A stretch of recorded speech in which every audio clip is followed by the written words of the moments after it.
Asisten Wakil Menteri Luar Negeri Amerika Serikat Anne D. Ricard dan Duta Besar Amerika Serikat Antony J. Blinken mengunjungi pengungsi Rohingya di Desa Kuala Cangkui, Kecamatan Tanah Pasir, Aceh Utara. Anne D. Ricard adalah Asisten Menteri Luar Negeri Urusan Kependudukan, Pengungsi, dan Migrasi Amerika Serikat. Dalam konferensi pers, Anna menyatakan keprihatinan negaranya terhadap apa yang dialami oleh warga Rohingya asal Myanmar. Menurutnya, kunjungannya ke lokasi pengungsian adalah karena faktor kemanusiaan. Selain itu, persoalan pengungsi Rohingya juga sudah menjadi perhatian dunia internasional.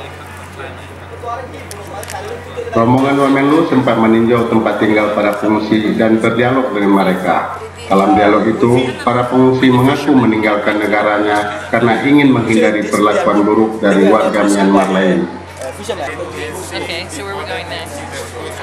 Anne D. Ricard menolak menyebutkan kebijakan luar negeri Amerika Serikat terhadap Myanmar akibat diskriminasi terhadap warga Rohingya. Anna mengaku tidak memiliki kapasitas untuk menyebutkan langkah dan kebijakan Amerika Serikat terhadap Myanmar.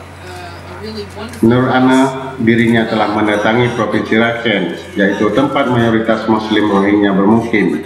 Ia menilai kondisi di Rakhine sangat menyedihkan karena tidak adanya pendidikan.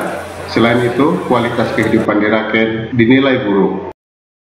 Persoalan Rohingya telah dibahas secara serius oleh perwakilan negara-negara Asia Tenggara di Bangkok baru-baru ini.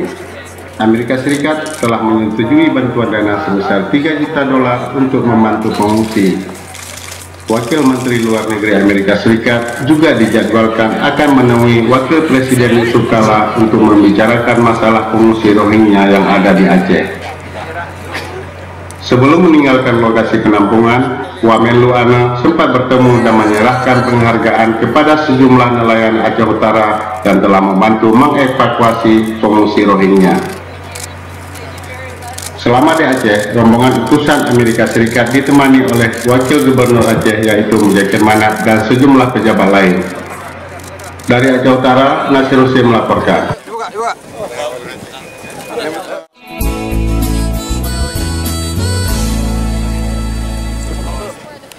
Jaga di sini.